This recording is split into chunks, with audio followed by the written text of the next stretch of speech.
Portrait of singer, songwriter and musician Nina Simone.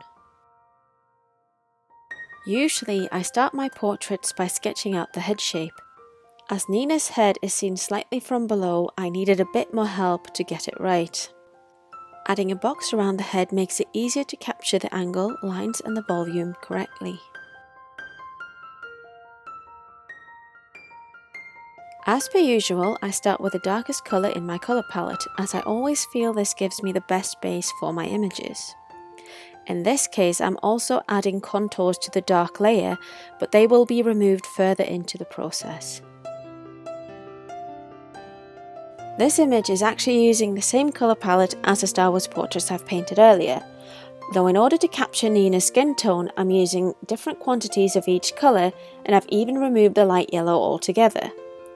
It's been a lot of fun to experiment with this colour palette and see how I can make the colours work for different skin tones, but I do realise that they might not work for all of them.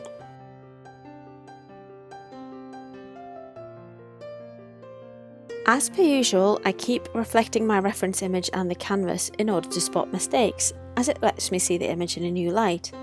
Sometimes the issues are very easy to spot and other times they're quite subtle, which is why I also recommend reflecting the reference image and not just your canvas.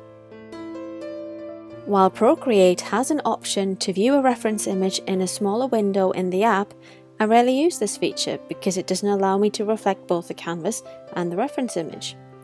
Instead, I use my iPad's multitasking function. This means that 2/3 of my screen is taken up by Procreate, and 1/3 is taken up by the Photos app. This way I reflect the canvas in Procreate and then I reflect the image in the Photos app, which allows me to see both the canvas and the photo reflected at the same time. This isn't the first time I've painted Nina Simone, as I painted her in a more naturalistic style over a year earlier.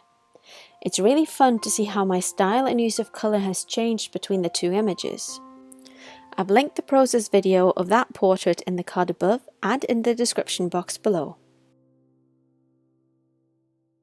Thank you so much for watching. For more videos like this, check out my YouTube channel, and for more of my art, visit my social media accounts.